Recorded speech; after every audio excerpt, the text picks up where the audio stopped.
श्री कालभैरव अष्टक। ओम देवराजसेव्यमान पावनाग्रिपङ्कजं व्यालयज्ञसूत्रमिन्दुशेखरं कृपाकरं नारदादियोगिवृन्दवन्दितं दिगम्बरं काशिकापुराधिनाथ कालभैरवं भजे। भानुकोटिभास्वरं भवाब्दितारकं परं नीलकण्ठमीस्फितार्थदायकं त्रिलोचनं कालकालमम्बुजाक्षमक्षशूलमक्षरं काशिकापुराधिनाथ कालभैरवं भजे।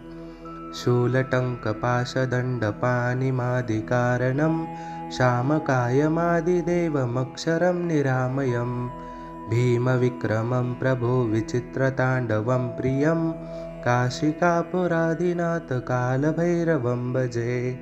भुक्तिमुक्तिदायकं प्रशस्तचारुविग्रहं भक्तवत्सलं स्थितं समस्तलोकविग्रहं विनिक्पनौज्ञहेमकिङ्किनीलसत्कटिं काशिकापुराधिनाथ कालभैरवं भजे।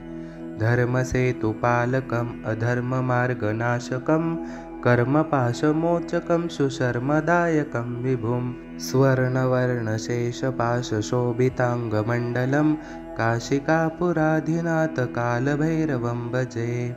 रत्नपादुकाप्रभाभिरामपादयुग्मगं नित्यमद्वितीयमिष्टदैवतं निरञ्जनं मृत्युदर्पनाशनं करालदंष्टमोक्षणं काशिकापुराधिनाथ कालभैरवं भजे। अट्टहासभिन्नपद्मजाण्डकोशसन्ततिं दृष्टिपातनष्टपापजालमुग्रशासनम् अष्टसिद्धिदायकं कपालमालिकन्धरं काशिकापुराधिनाथ कालभैरवं भजे। भूतसङ्घनायकं विशालकीर्तिदायकं काशीवासलोकपुण्यपापशोधकं विभुं नीतिमार्गकोविदं पुरातनं जगत्पतिं काशिकापुराधिनाथ कालभैरवं भजे।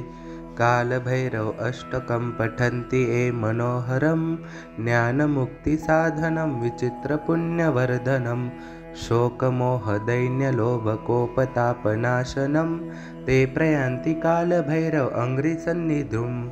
श्रीमत्शङ्कराचार्य विरचितं कालभैरव अष्टकं सम्पूर्णम्।